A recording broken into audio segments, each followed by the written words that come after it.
So welcome to this third talk in the Beyond sessions by. I need the silence of people in the room, please. Thank you.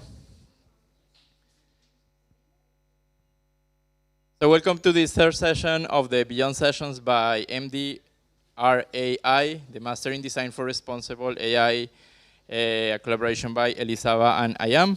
My name is Andres Colmenares. I am the director of MDRAI and the co-founder of I am. And I'm super happy to be hosting today this third session.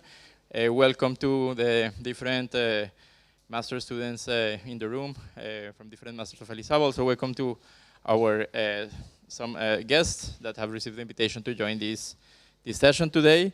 And especially a warm welcome to our guests today coming all the way from New York and Amsterdam. We will learn, big applause for them. We will learn from both of them in a minute, but before getting started, I wanted to do three announcements very briefly. The first one,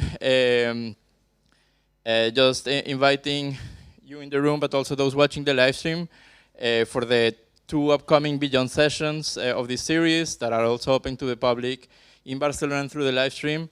We will have next Thursday artist and researcher Caroline Sinders and Leandro Ciferri from the World Benchmarking Alliance for a session on designing for human rights in the context of AI. And on April 3, we will have Cassia and Leticia, both alumni from other master programs of Elisava, in a session about AI and data narratives. So if you want to join, you know where to come. It will be here in the auditorium. Or you can find the way to register where you register to watch the live stream for those watching the live stream. First announcement, that's it. Second announcement, currently Elisava is running on a call for applications to have scholarships to the master's programs, and we have one allocated for our master. So if anyone watching this live stream or in the room is interested in joining the third edition of the Master in Design for Responsible AI, I highly encourage to use this opportunity of applying for one of these half scholarships. And a third excitement is fresh news is that Elisava is partnering with our friends in Amsterdam, a nonprofit called AIX Design, a very vibrant community, a unique community of designers, strategists, artists, researchers, people from all walks of life that Abdo is also part of, a global community and critical AI research design lab, and they are doing their first in-person festival in Amsterdam in May. So I invite you to check out, well, the community and the festival. There will be some representation of Elisava there, some of the masters that are working in the space of AI and design. And that said, now let's go into the topic for today. So we have Abdo and Gillian, to give a brief of context, are part of the MDRAI faculty. They have been working, I think, since end of January. They have been running a course as a collaboration. As you will learn, Gillian works in the US, Abdo works in the European context. What today we're going to learn not only about their fascinating, interesting, and challenging work, but also how they ended up working in this space, which I think is very, very inspiring for everyone in the room. And we are super privileged to be able to learn directly from them. So we will hear first from Abdo, then from Gillian, and then we will have time for question, conversation, as usual. So I hope that you enjoy this session, and the mic, the screen, the stage, everything is, the world is yours.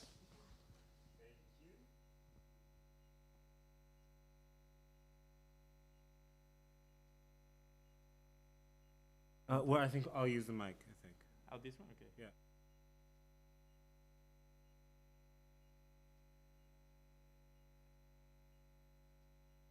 Oh.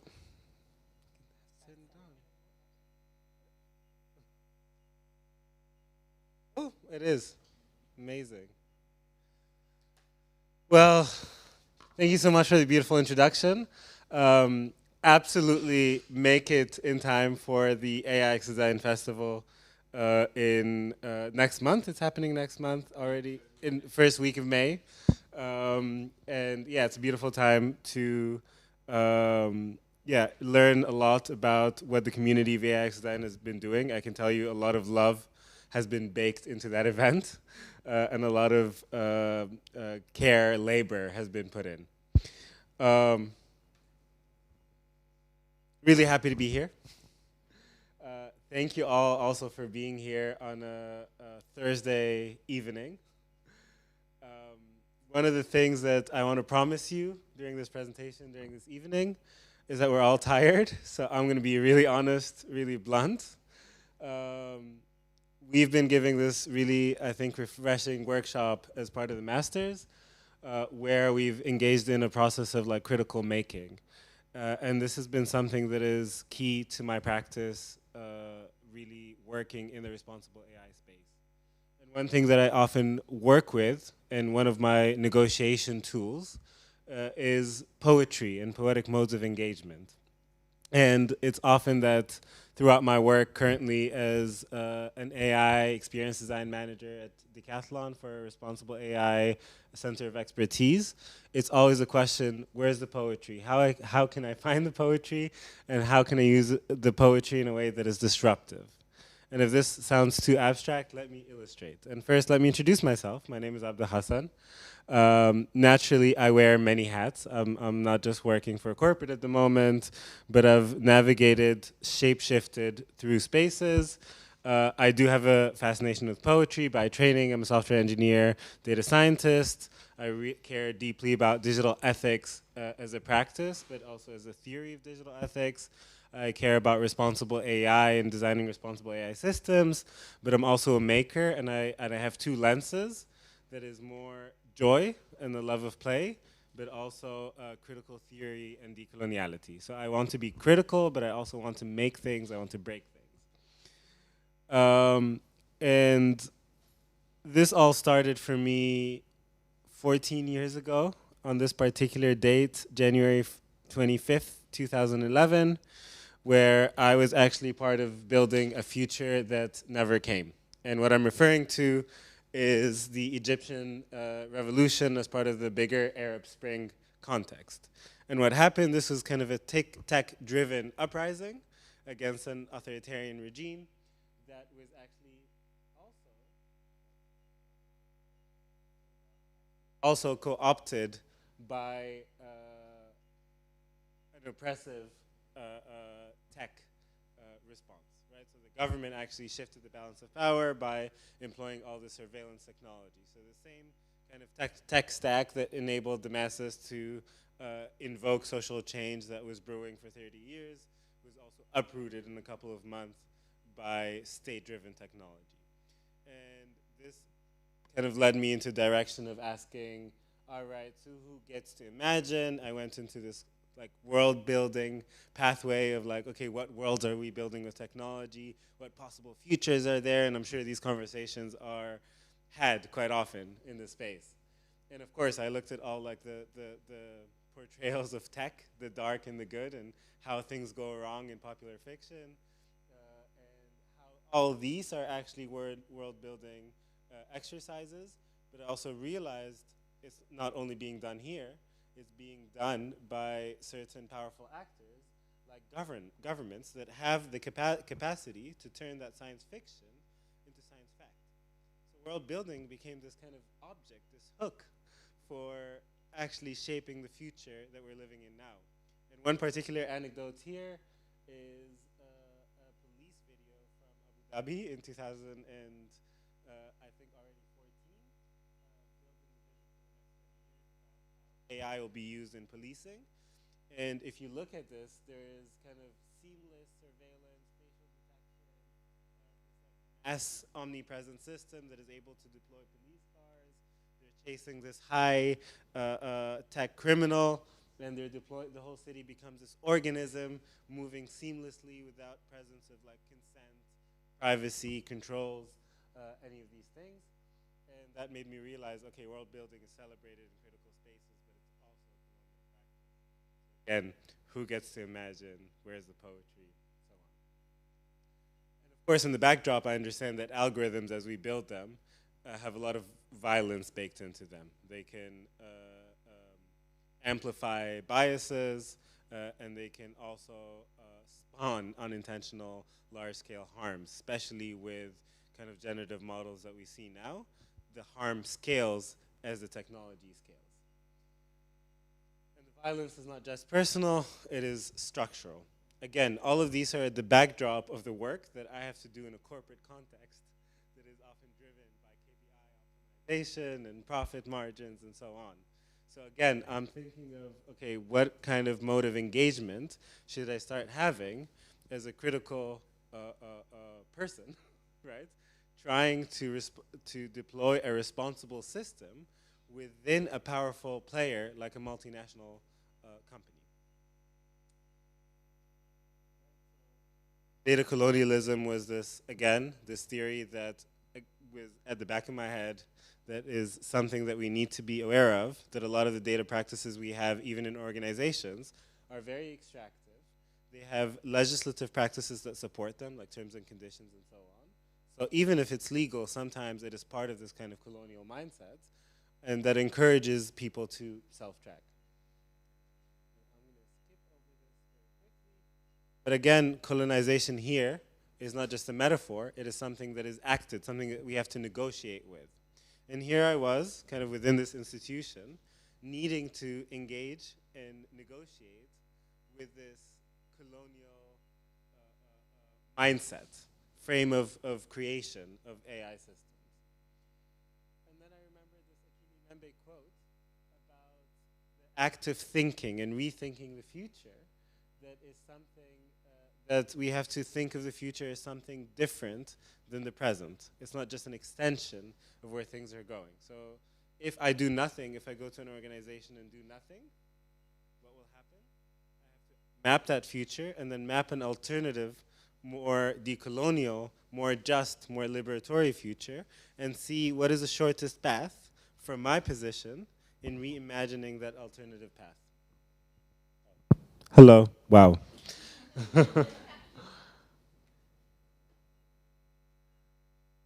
So the critical practice that I engaged in multiple, so initially I was part of the University of Amsterdam, and there we wanted to really understand, okay, what does decoloniality by design mean? How do you have this kind of invention to intervention pipeline where you look at questions like health, or community moderation and hate speech on social media versus bot building versus kind of deep web technology. How do you get people to think about alternative ways they can work within these tech spaces? And then I started thinking about, okay, there's actually so much critical literature out there. There's a whole world of academia that looks at decolonizing the web. There's a whole amount of critical understanding that predates even the digital era of decolonial thinkers that were playful, innovative. How do I bring this into the tech space? So I've started working on like hacktivism toolkits of translating the work of these people that I did actually with AI X Design. An atlas of algorithmic injustices or inequalities that I've done with an organization called Future Based. And these were all, again, the build-up to the work that I'm currently doing in a corporate context at Decathlon. And then one thing that I did, mostly to stay sane, at that moment I didn't know why I was doing it, but I really started to keep myself closer again to the poetry. And I started this kind of poetic meditation intervention in tech spaces about people kind of being more mindful of the kind of tech that they're building, that they're talking about. And it was a guided meditation about like understanding the phone and what it does and so on. And it was actually a very welcome intervention simply because it was meditative and a lot of the tech that we talk about was doom and gloom.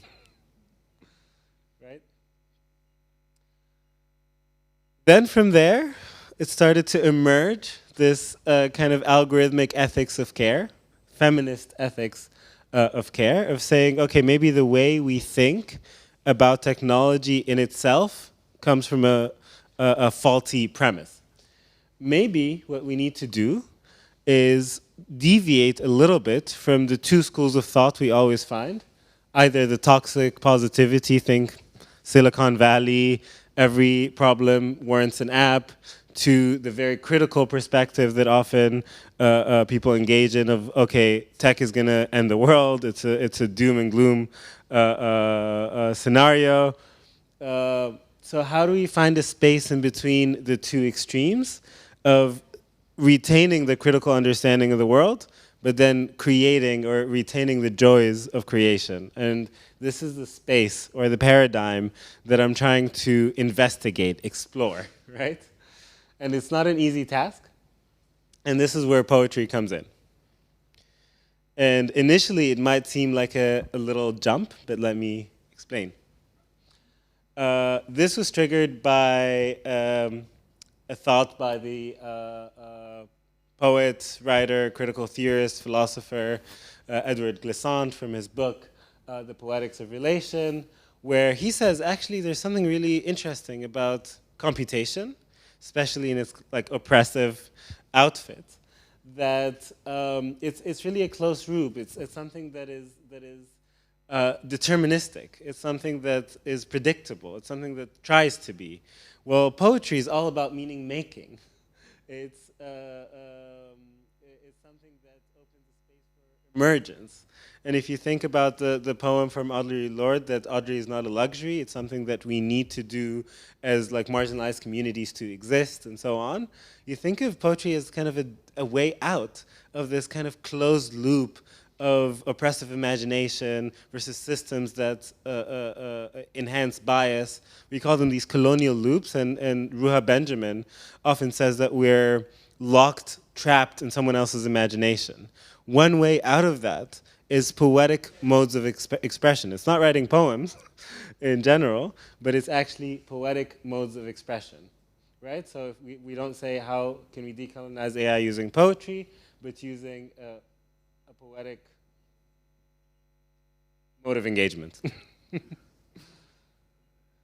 So, one of the first things that we can do when we talk about this is to give AI, in whatever context we're in, whether it's a corporation or whether it's a public-facing organization or so on, that we have to re-qualify the role of data in an AI system. And we say, instead of it being this kind of natural resource that we have to extract and optimize, that it's actually an object of care, something that the community, the employees, the knowledge, the domain experts have to take care of. It's a collective object of care.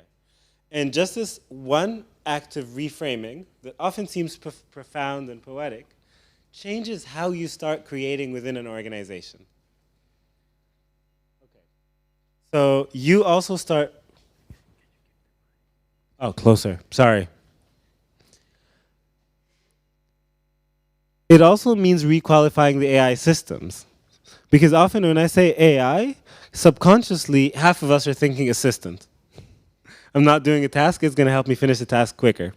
But sometimes there's other spaces of intervention, like, for example, having a provocateur, having, sorry, this is the other slide, a collaborator, a dreamer, a mirror, something that highlights a problem that already exists, rather than cramming ourselves and really limiting ourselves to a predefined solution space.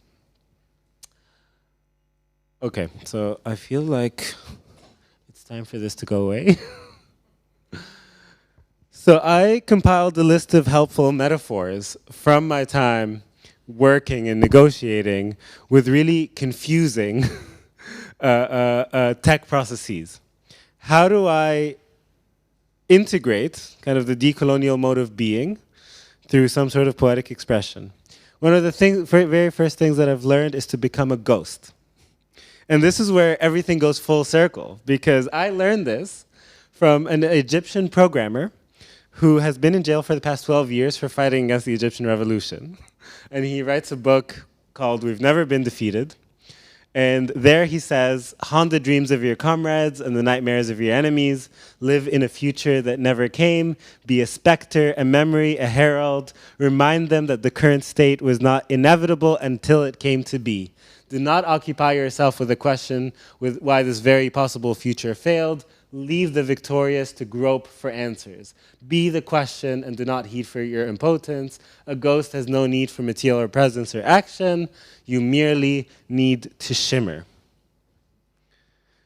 And this actually inspired me to understand, okay, what do I have to do? Of course, as in an organization, you have KPIs and you have to set a goal and you have to achieve it in the end.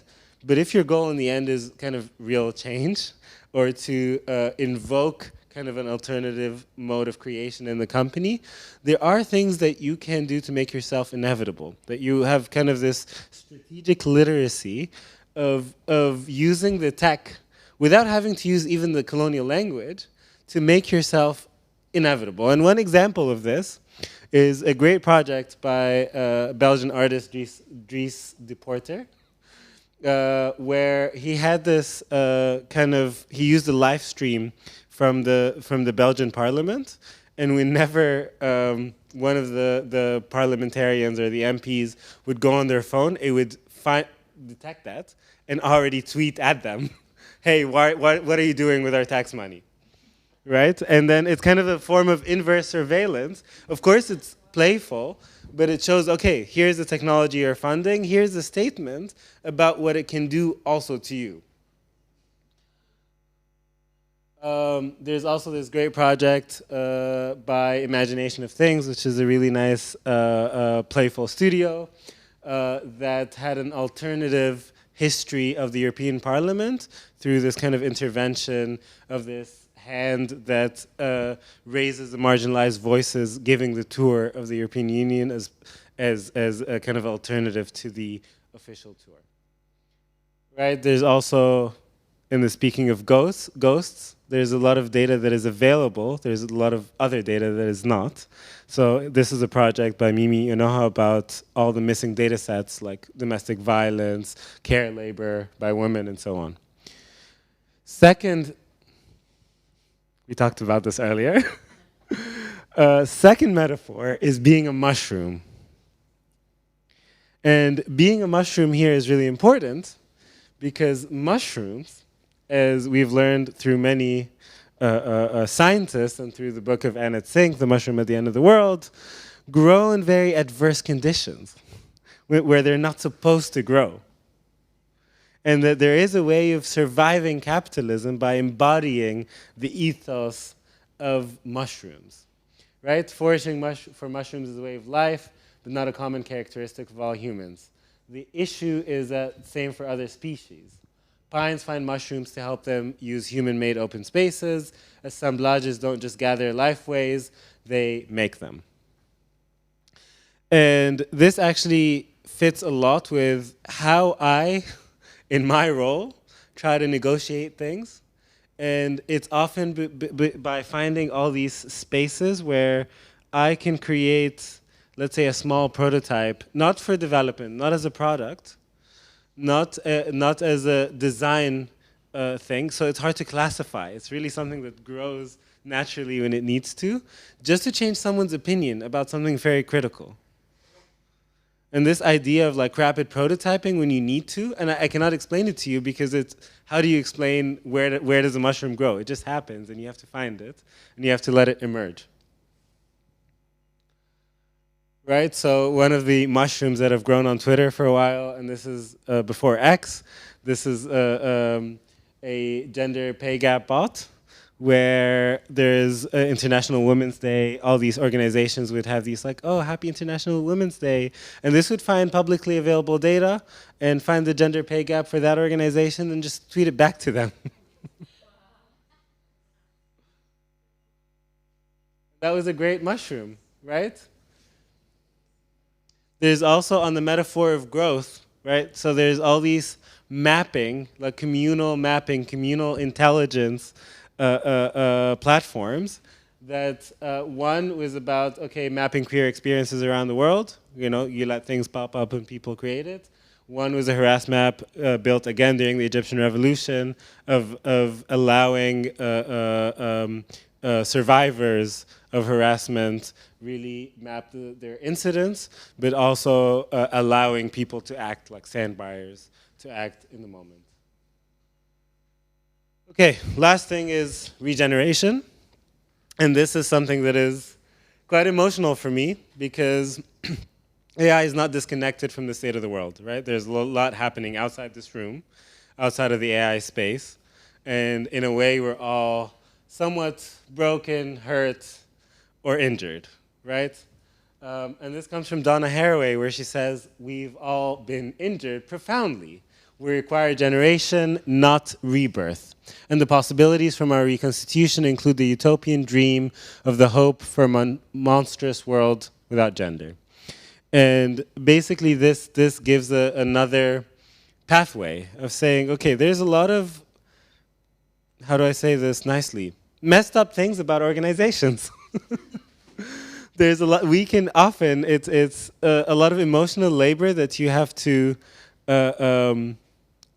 exert to make things go in the right way in an organization. A lot of bent up frustrations, a lot of things that are so clearly not going in the way that they should. So we're very far from the ideal scenario. So how do we take these broken processes, broken mindsets, and regenerate them into something that makes sense? And one of the things is taking one example, and I think it's not a critical intervention in itself, but the idea of alternative narratives. And this solar punk visual language is a counter narrative to cyberpunk, which we are all kind of riddled with, this kind of high tech, low life aesthetic where there's a lot of metal, not a lot of green spaces, a lot of moral decay. This is a visual library that kind of gives us this literacy of an alternative imagery for the future. One of them is a work of Sondi. She's a lovely artist from Cameroon and Germany, and she creates 3D assets that are kind of closer to her home culture that are essentially non-Eurocentric. Okay. So what does this mean in a corporate context? And I feel like I've did a large build-up, and I think maybe we can talk about it after your questions. What I have learned, especially now, is that there are new emerging spaces for the type of work that we can do. We should not limit ourselves to the classic like engineer, designer, strategist mindsets, and that there's an alternative like genealogy of work that is emerging that is not so clear-cut. That allows us to be ghosts and mushrooms and so on. So I really like the creative technologist kind of label because it doesn't lend itself nicely to one of the disciplines. The second thing is embrace friction in processes and graceful failure. So this is, again, being inevitable, being critically inevitable, failing early, failing fast. People say this, but it's really not being afraid to try new things. The fourth thing is try to recreate different types of intelligences.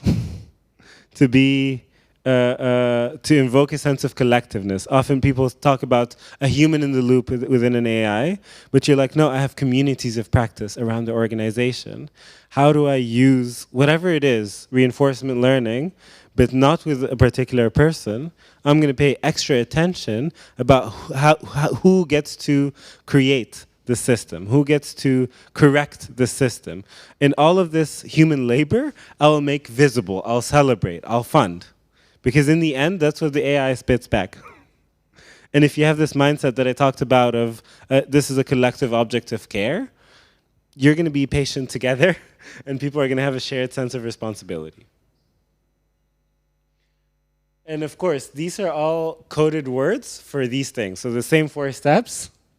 When I talk about a new genealogy of work, I'm talking about resisting colonial epistemologies of separating subject and object, of saying an engineer shouldn't understand the social constructs around, right?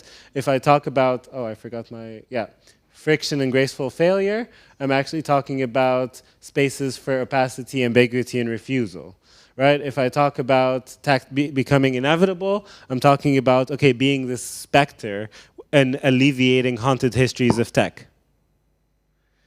So, of course, the first version, and this is the first version is something that I really wanted to show you because it's a kind of coded language, and that's okay, that I used to talk to the organization, where the second is actually what I so clearly think, and this is my mission statement, my purpose, and this is what will make me aligned with myself in the end.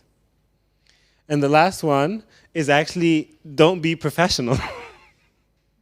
Undermine professionalization and expertise, and open yourself to new forms of production, right? So this kind of critical making that we were engaged in the course is something that should be commonplace in an organization. It's like carving out a pathway for it.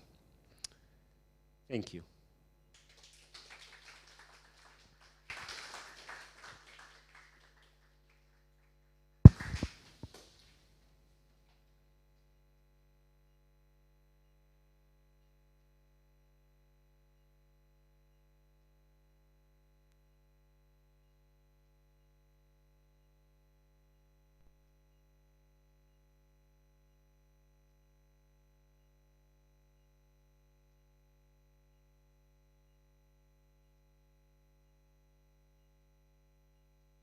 That was fantastic. I'm going to be very boring. So my name is Jillian Powers. I'm a sociologist, I'm an ethnographer, and I am the Senior Director of AI Strategy at Slalom Consulting. I specialize in high risk, high reg, high complexity, legacy organizations, global multi-market, very, very large old companies, things that have a lot of guardrails, a lot of regulation, and a lot of challenge, a lot of old practices and old systems. So I'm going to talk about that. I'm going to talk about what responsible AI looks like at work. And we'll take Abdo's mushrooms and ghosts, and we'll see how this works in these sort of settings, right? I am wearing my corporate drag. I have my professional, my blazer on, right? And so we also have to think about how we show up to sometimes be legible in these spaces that don't want us to even be present, right? So I'm here to sort of navigate this together and figure out the way of, my way of jumping into this is I just want to see. I want to go as far deep as I can, and someone will give me access. That's how I kind of work through this. So, Jillian Powers, PhD. How do I move this forward now? I don't know.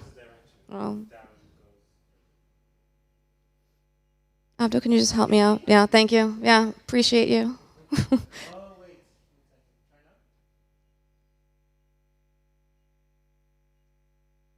Okay, we'll make it work. Okay. So first off, thank you. I just appreciate the opportunity. I appreciate the community. I appreciate the collaboration. So just thank you. I'll give you a little bit about me. I feel like biography and positionality are incredibly important. I'll talk about the socio-technical field of AI. Then I'll talk about what responsible AI means for making a living. What do I do every day in my job? And then how do we build together? What do we do? Where do we go from here? Thank you, Abdo. Next slide.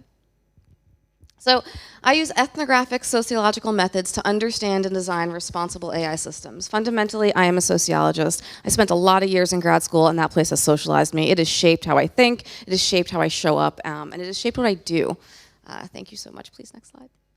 So what is an ethnographer?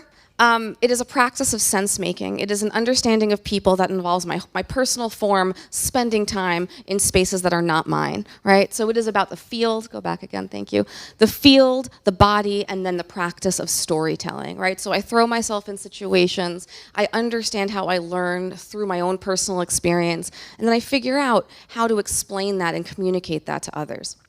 right? That is me doing some sociology, doing some anthropology, doing some business, ethnography. I'm sure everyone is familiar with how to use Post-its at work. But there is a history of it that goes back about this field. Yes, is the foundation of both the discipline of anthropology and the discipline of sociology problematic? Yes, the colonialist and industrialist nature of these industries and these paradigms, they shape the legacy that I bring. But we can also address that, right? So why is sociology, though, so important for me? I'm going to quote from Peter Berger here from Sociology as a Humanistic Discipline, and he does come back later, so I will come back to this. When I was in between jobs, here, go back again. When I was in between jobs, I was trying to figure out, like, how do I do this? What matters to me? And I came across his book, and I just found it so inspirational that this is kind of where the ethics of my practice really begin. First off, humility before the immense richness of the world. If I'm trying to understand something, I am only one person. Right? Effacement of self in the search for understanding. There's a little asterisk there because whenever I talk to technical people, I feel like they need to do a little bit more of that sometimes. Ongoing communication with other disciplines and perspectives. I don't always have the right answer, and I know that. Methodological precision, right? What is the rigor that I bring to this practice? And that also then comes with an understanding of what the limitation of that practice is. Respect for findings, patience, and the willingness to be proven wrong. And then, of course, the most important part, a great respect in the transformative power of sociology's data, which cuts so close from the living marrow of human life. I deal, most importantly and fundamentally, with people information, and I take that very, very seriously. Next slide. Thank you so much, Abdo. So then why does this all matter when it comes to AI? There has never been a framework for understanding so perfectly aligned to this moment of technology. So socio-technical is viewing society and technology together as one coherent system. So a lot of AI is about, oh, does this model work? Oh, what does the data look like? I always ask, what are we actually trying to do? What are we building from soup to nuts, from end to end? We're bringing it all together.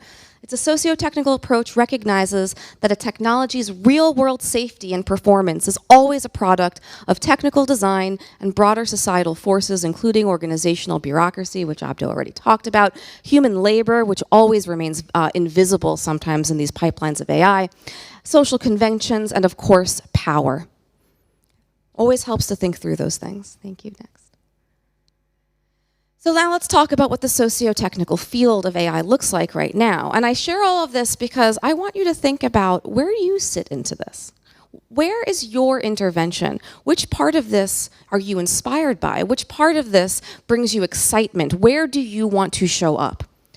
So number one, we have a lot of existing and in development regulation. I come from the United States. We also have a lot of chaos going on and authoritarianism. So there's a lot of change within AI.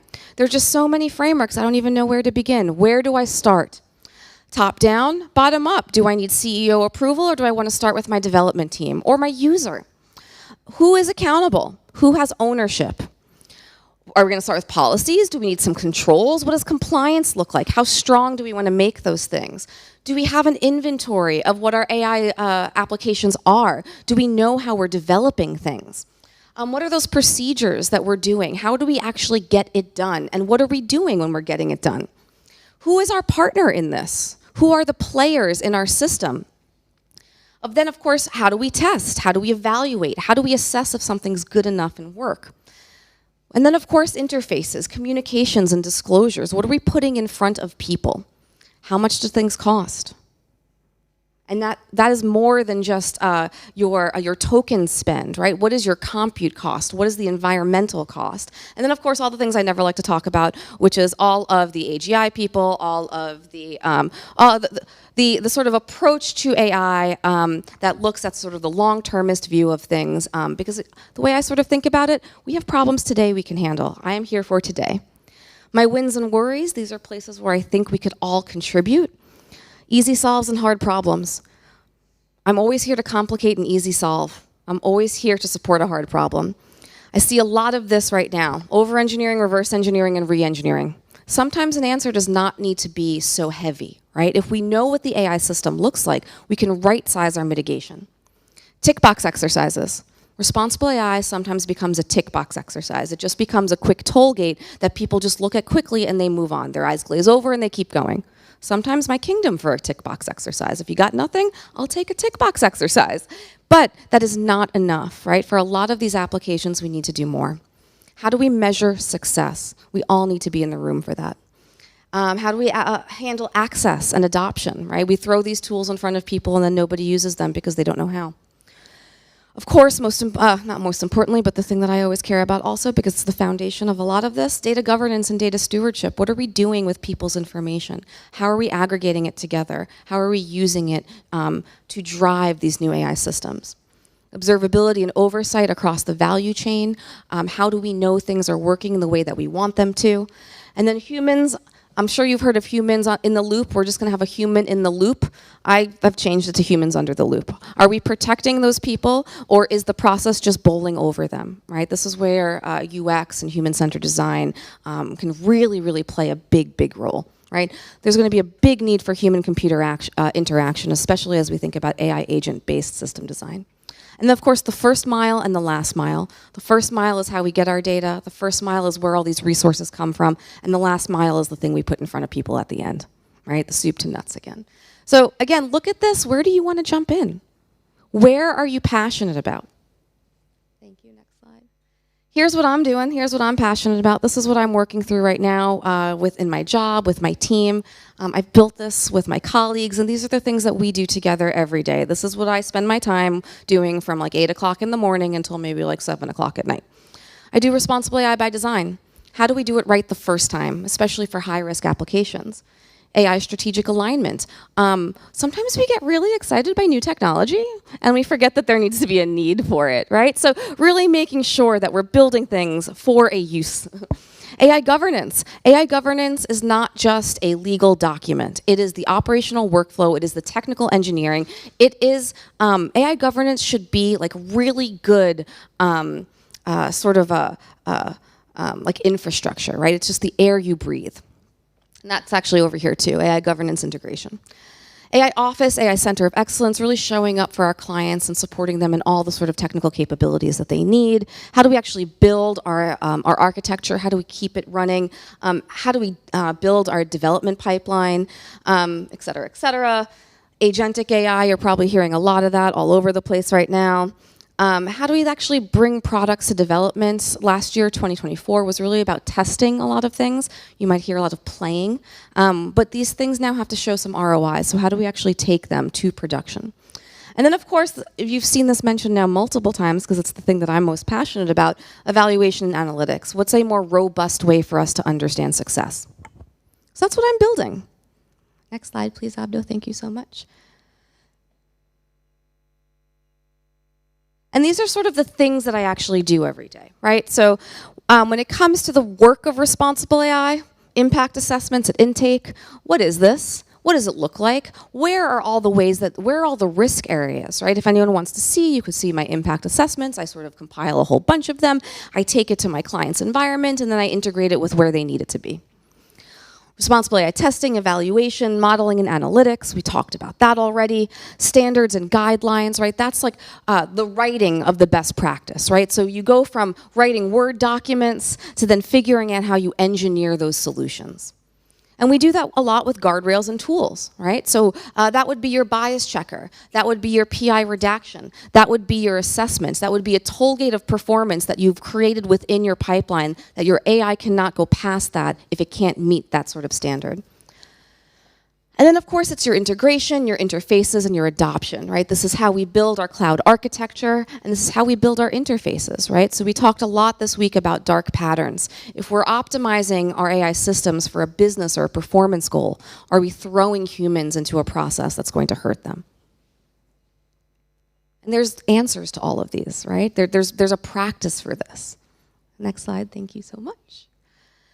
When it comes to agents, right, this is how I start thinking about it too. Again, something I've built with my team. So agents are just a whole bunch of large language models connected to each other doing an operation. So the first question we always ask is, can this use case be automated? Are you ready for an agent-based system? Are you ready for the risks? And most importantly, do I need a wizard, right? Is there a lower computational algorithm? Is there a different sort of practice that we can bring that could make this more secure, more understandable, more resilient? So we focus on the architecture. We're modular by design so that we could make sure that we could build things in pieces. And then, of course, the responsible AI part of this is it's security throughout, it's stepwise production, it's a strong systemic evaluation framework that goes from soup to nuts, and then it's integrated governance across the whole thing. And that's a lot of the spaces where people sometimes forget, right? Governance is not just a principle. I had a boss that said, principles without practices are platitudes, right? We need to build these things into our system. We want to integrate our controls. We want strong toll gates. We want to make sure our feedback loop is real. We want to right-size our concerns. We want to make sure that there's observability, auditability, validation, and control. Can I turn it off? Right, that's a good question. Can I turn it off? Next slide, thank you.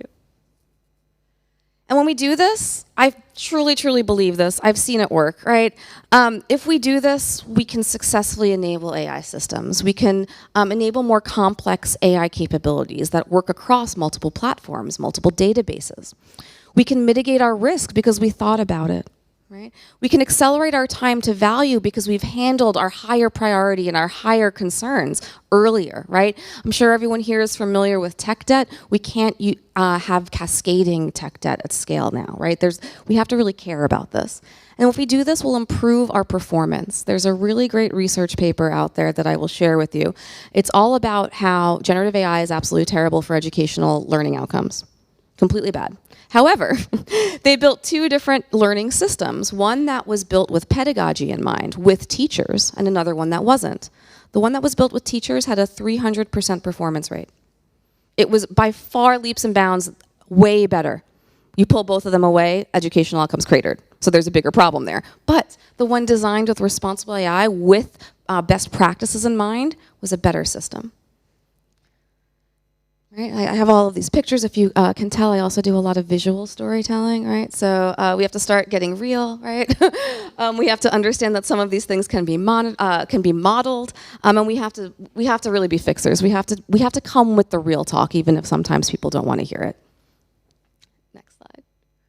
So do I have it all figured out? Absolutely not. I have none of it figured out, right? The space of responsible AI is hard.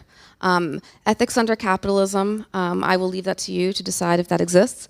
But it means that there is a lot of burnout in this space. So protect yourself. There is a lot that you will have to carry, right? So I go back to Peter Berger when I think about this, because he is this is sort of my foundation and sort of my North Star of a humanistic discipline, right? So if you're a sociologist employed in a government or an industry, you will have little chance to interest your employer in lofty symbolism. It is not easy to introduce a humanistic dimension into research designed to determine the optimum crew composition of a bomber aircraft, et cetera, right? So it's really hard sometimes to do this type of work in these organizations. And I share this quote from Peter Berger because I'd like to also explain. Anyone know what he was doing then in the 70s? I don't expect you to. I'm just throwing it out there. Close. He's a religious sociologist that was working for R.J. Reynolds to discredit anti-smoking campaigns. So he went from writing this to working for cigarettes, to decredit the anti-smoking movement.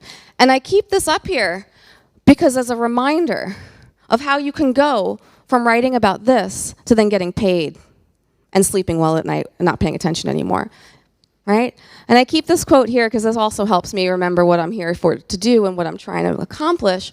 We are responsible to the future and not to chase Manhattan Bank. That's a quote from James Baldwin. And I have to remind myself every one of these moments.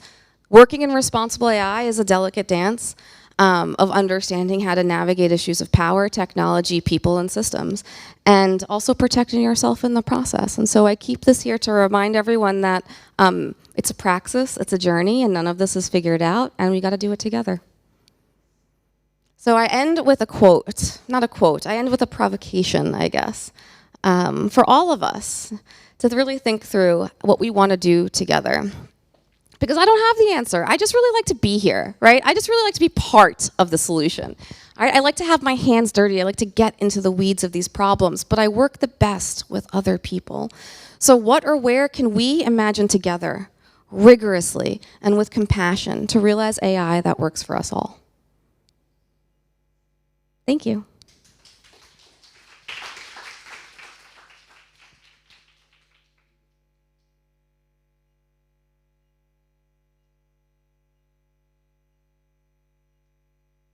Gillian, thank you, Abdo. I think we can leave that. That's a good prompt there. If are there any questions in the room? Just raise your hand and I will bring the mic. Please introduce. Well, if you want, share your name and affiliation, and try to keep the mic close to your. Hello. No, it's. Hi everyone, I'm Tatiana from the Master in Design for Responsible AI. We just had a whole week together. I'm just wondering, I mean, the field of responsible AI is quite recent, and how was this trajectory from sociology and researcher to responsible AI, a consultant, basically?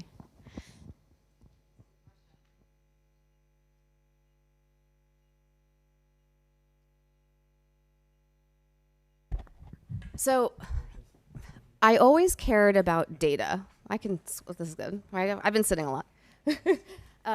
I've always cared about data. And so the reason why I became a qualitative sociologist and ethnographer was because surveys just didn't have the richness that I was looking for. And so I was like, you know what, I'll just do it myself. I'll just spend time with people. But then once we started at that sort of big data movement, I think Abdo and I both came to AI through data. I was just really excited by this new opportunity to see so much more into the human condition with this type of information. And so I was always trying to get closer to the data and analytics and AI space before generative AI came. And so my company that I was with at the time, they had an initial task force, and I forced my way on it. And that's how I got into this field. I forced my way on that task force. I said one smart thing in a meeting, and then it was everything moved forward since then. Yeah.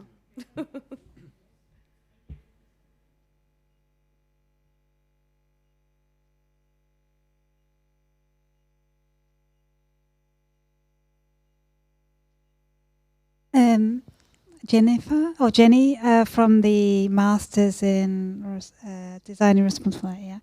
A question I'd like to ask you that we've been discussing actually in the canteen, and I think we haven't actually openly discussed with you, is the word responsible being maybe a bad branded word. It seems like as we started the Masters and now nearing the end, the word has been really changed. And then it's like we would wonder could we change the word, or I guess responsible, or in what way would we consider rebranding fundamentally the idea of what we're doing? Would it be by renaming it, or how about something you could think of? It's a bit of a broad question, so please just interpret like you want. Or does anyone else have any? Because we did discuss this. That's roughly it. Or?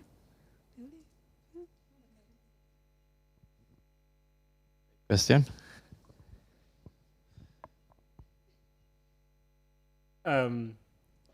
No, I'm sighing because we did talk about this earlier. There is you know, this kind of cliche of like, there's two wolves inside of me. One of them is like, all right, yeah, it's helpful to have a word to revolve around. I mean, we're all here revolved around this term. And then there's another that is just so tired of semantics. Because initially it was like ethical AI, and people were like, no, but ethics is just too vague, and it's too moral compass, it's too subjective. We're not just philosophers who are sitting and thinking. And then people started talking about responsible, and they're like, okay, but responsible, who's responsible? This sounds like a risk thing. And then people started going like, oh, let's talk about trustworthy AI, because trust is tangible. Trust is an engineering thing that, you know, can connect risk and responsibility and all of these things. And I think it's, to a certain account, helpful to say, okay, we're all gathered here. We all have a common purpose. We need to define it. We need to have a common way of working. We need to have an understanding of what is the harms that we're fighting, what is the future that we're building. And then as I want to abstract away as much as possible this, like, what is AI? What is harm in general? What is trust? What is responsibility? Agree on something and move forward. Like, I love the idea of protopia, because there's dystopia, which everything going bad. There's utopia, everything going great. And both of them give you this, like, unattainable goal. Protopia is like, let's try to make tomorrow a little bit better than today. And the larger the scale of influence that you have, that will be incredible. 1% better for, like, a central bank will affect populations of people, you know? Yeah, it reminds me of it reminds me of, like, radical pragmatism from feminist thought, right? So.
And I really like this concept of, like, staying with the trouble. Yeah. And I think depending on where you are and what the trouble is, you'll find that certain things resonate better with the people you're talking to. So when I was working earlier before Decathlon at IKEA, it was all about value alignment. This is what you had to talk to them about. They didn't want to talk about risk at all.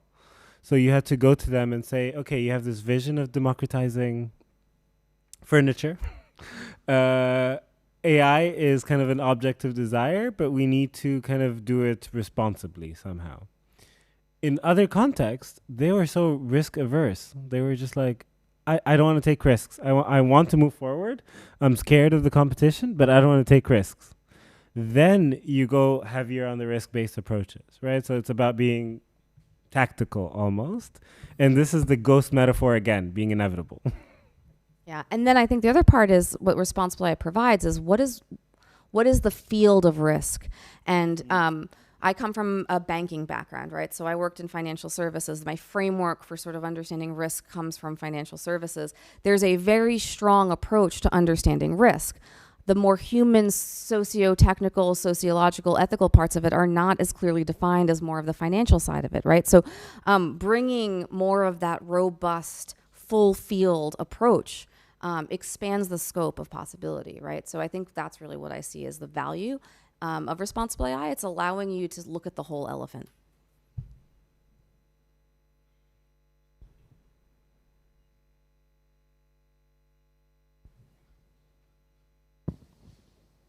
Hi. It's kind of like a, I don't know, shift, but I would just like, after spending this week with you, I'd like to hear like your take on when we're talking like in the lens of responsible AI, where do you see the responsible AI part of, we're always talking about it in context of how applying AI into different attributes, but where like about the part where it's not where AI is not accessible, right, to some societies or some, and how does that kind of like interweave in the frame of.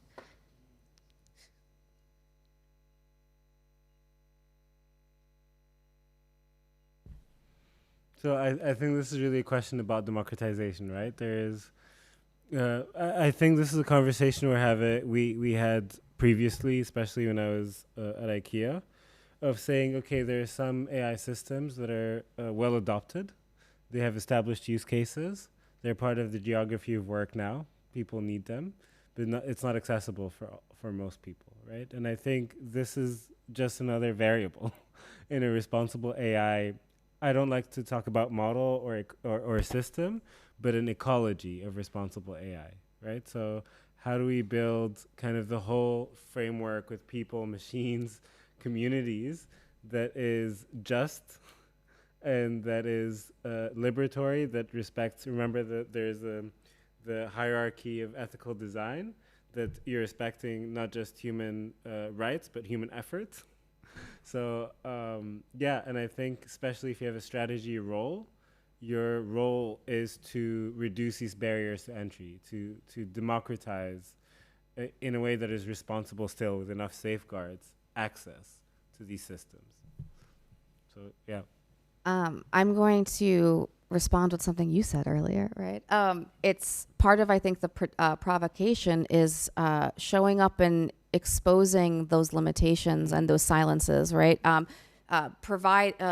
Bringing with you the entire development pipeline that got us here, right? Understanding that a lot of automation and jobs are just people doing work that we're not seeing, right? So really bringing the harder conversation to the moment and understanding what the power imbalances are right now. The two hardest conversations in AI are labor across the value chain and the environmental impact and cost, right? And so I feel like the mission of responsible AI is never letting that fall off the table.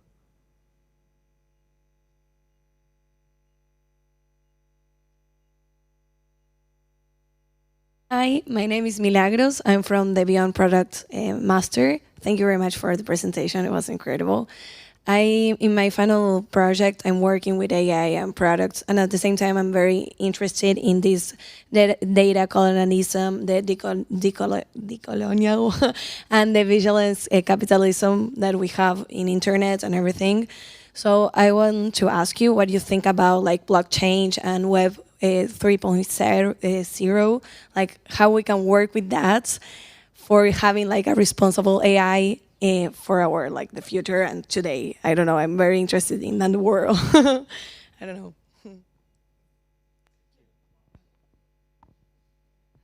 There's a lot of opportunity, right? Like when I have a few drinks, I sit down and have like these long conversations about how we could build like blockchain systems at the data element level around like security. And so I think there's a lot of opportunity there.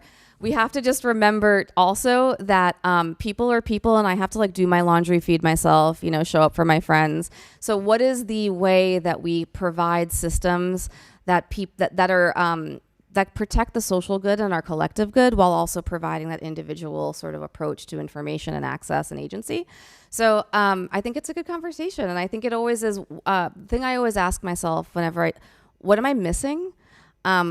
What am I not seeing in the landscape or the sort of the ecology of the field, right? And that really then helps me think through any sort of new future or intervention that I might be thinking about. I hate to be the pessimist, but Web 3.0, I think, like you said, brings a lot of opportunity. And I think the language around it is very similar to the language around Web 2.0 when it came out. Like, hey, this is going to democratize creation, and everyone can create content now. We are not going to be using traditional media and centralized systems anymore because we are the web. Right? Blockchain by design does this, but now I see who's actually on the blockchain space, who's pushing it forward, and sometimes now you see big tech companies investing in blockchain.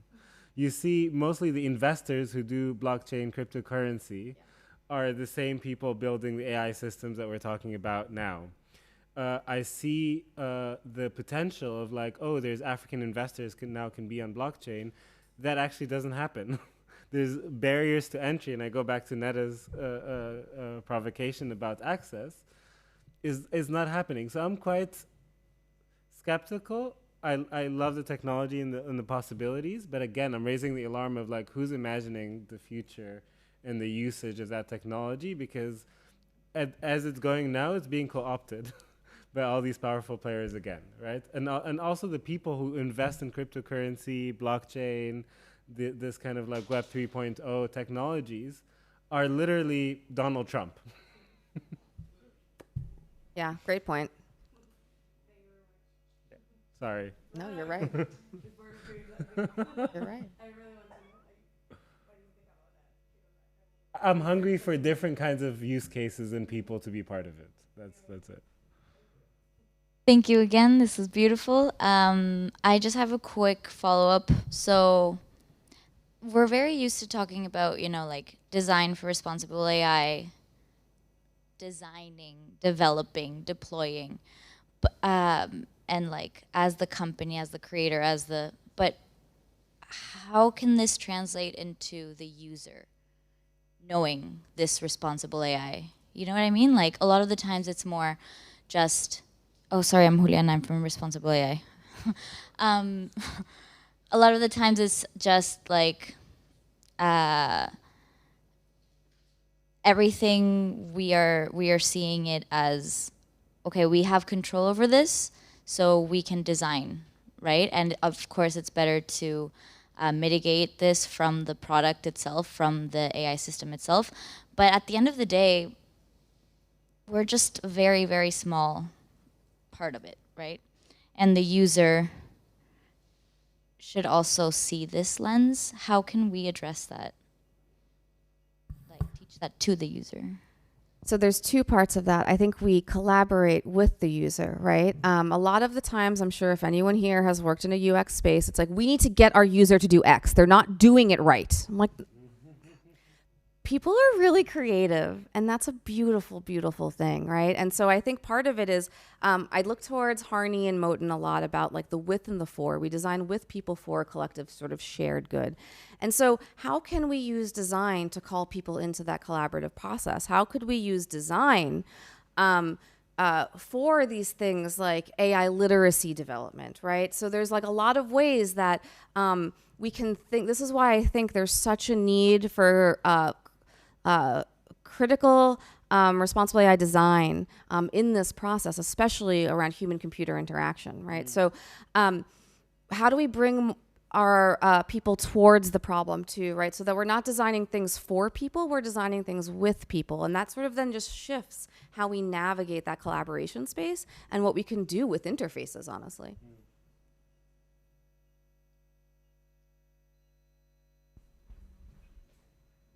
Hello. Hi.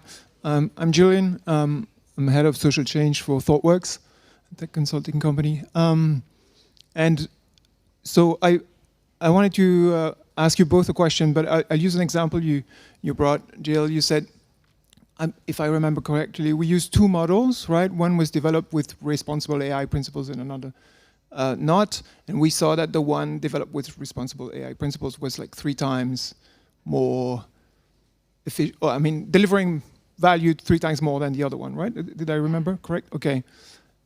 We don't always have that luxury to actually compare to approach, right?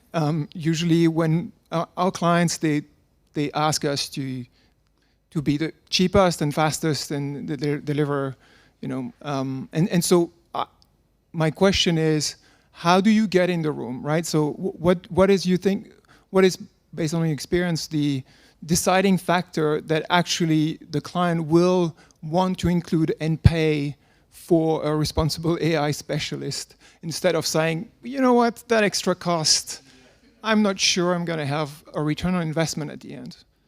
What would you say? That's a fantastic question. So, so the first answer is, have you failed an audit? I usually get brought in for that, right?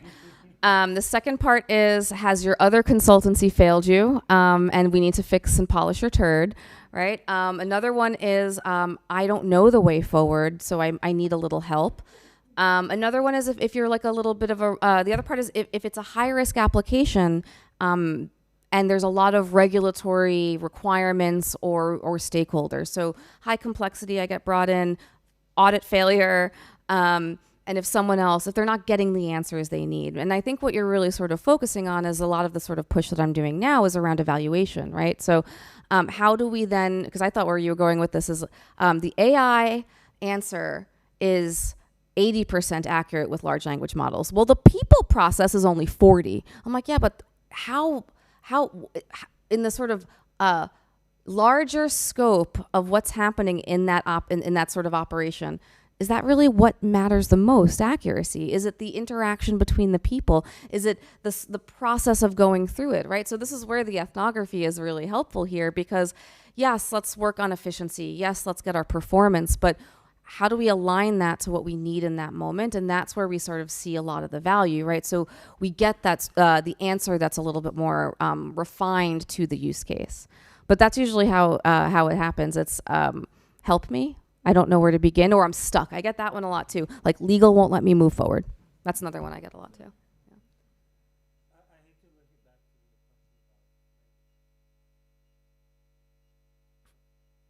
I'm really bad at this. Part of what has really worked for us is to really shift understanding of what responsibility is, that it's not just a nice to have, or rather, it's a hygienic due diligence process that enables operational excellence, right? So if you look at responsible AI principles, a lot of them is like robustness. Will this work? Will this be adopted by the user at the end of the day? And kind of invoking that paradigm shift, that we're not just kind of policing you for social impact, that you want this is in our best interest, both of us, and it will cost you more not to be it's also like financially responsible, you know, building something that is sustainable and desirable for your user. And I think that's a big way in now too, because these systems are not cheap, right? They're easy and quick to get something going quickly, but the actual then in production use case and all of the sort of operations it has to run. So thinking about, right, responsible AI is an efficiency play as well, right? Let's do this right the first time, so that you don't have to spend millions of dollars of waste getting there.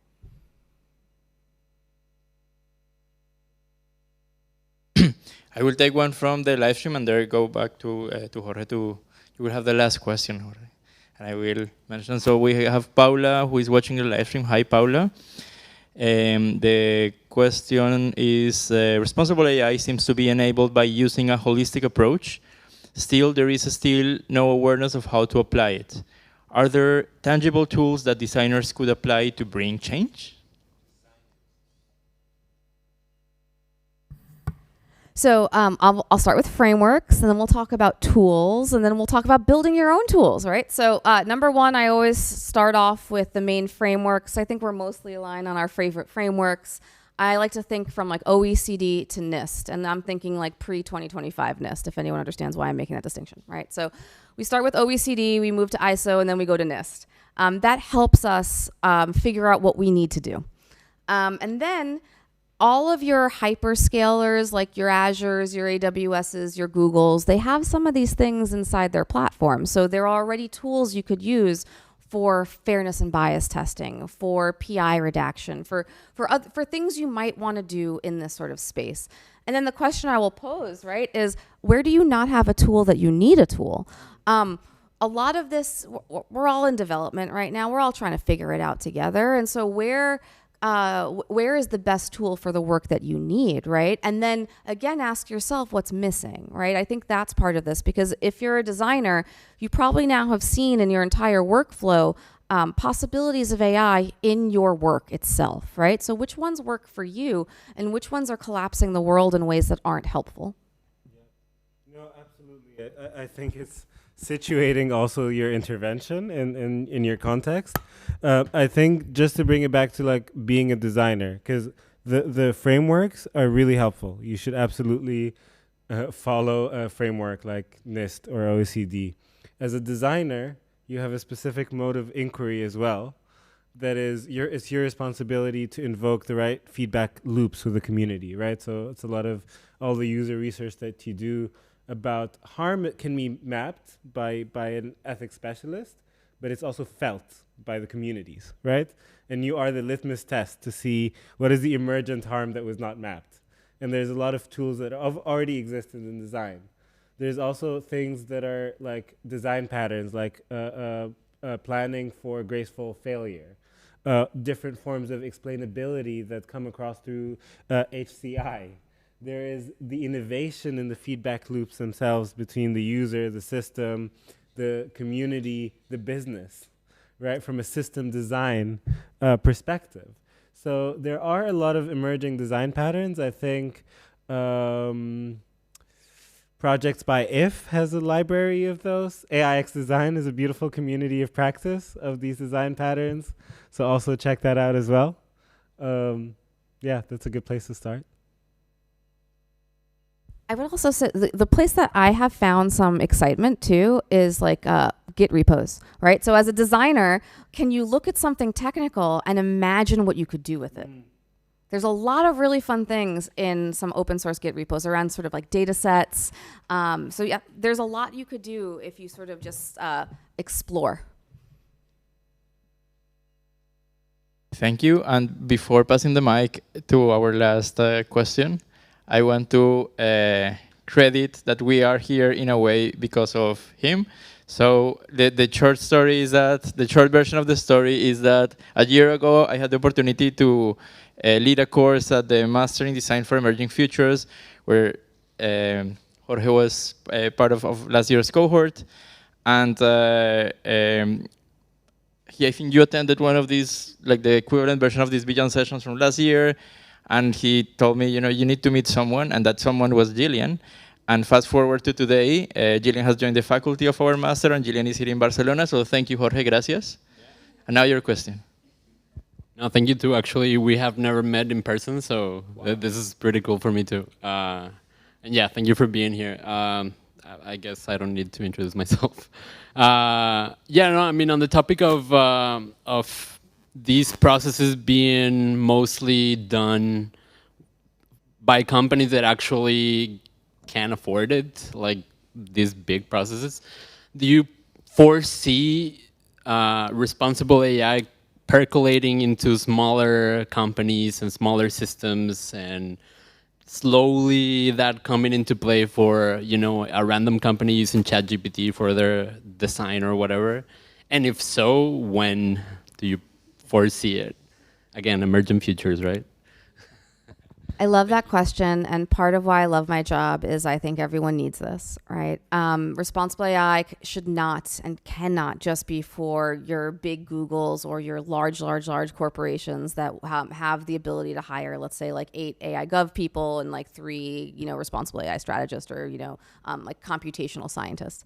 100%, right? Like I think with the democratization of all of these tools, I think that there's an opportunity to put this in the hands of everyone. That if you look at even how like Street GPT came about, right?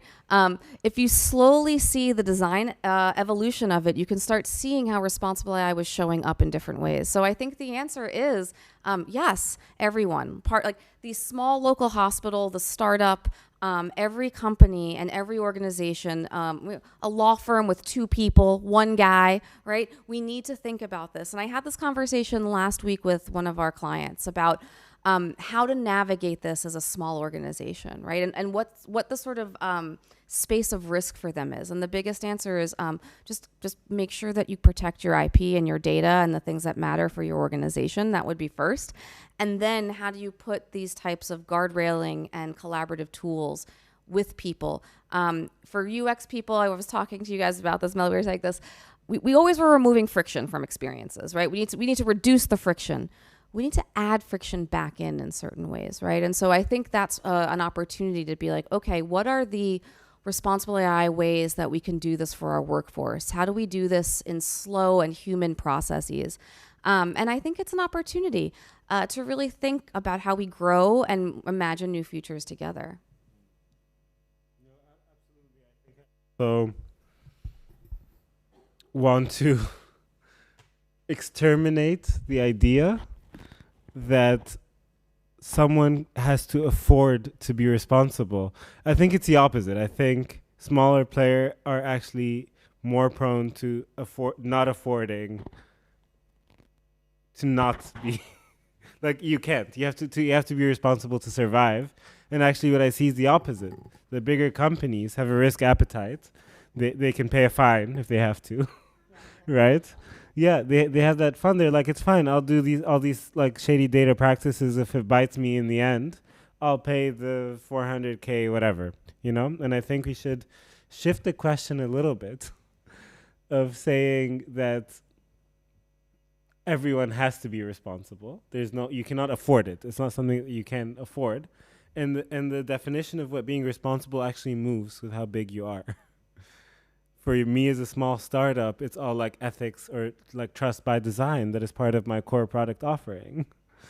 If you already have a more complex ecosystem that is constantly moving, where you're acquiring a lot of external AI, you're building a lot of in-house AI, you have different communities of practice, the ecology is just more complex, and now you have to invest actually more in safeguarding that whole ecology. And also, thank you. Yeah, thank you. Thank you, Abdo. Thank you, Gillian. Big applause for our guest today. Very generous inputs, thought-provoking experiences, approaches. Very, very grateful. And yeah, we're extremely lucky to have you both here and in the room and as part of this community. Thank you also for those in the room and those watching the live stream or those who will be watching the recording anytime in the future. So yeah, just an invitation to join us next Thursday if you're curious about what does human rights-centered design means and what is so important these days and how it connects with everything that we discussed today. Yeah, join us. Thank you. And yeah.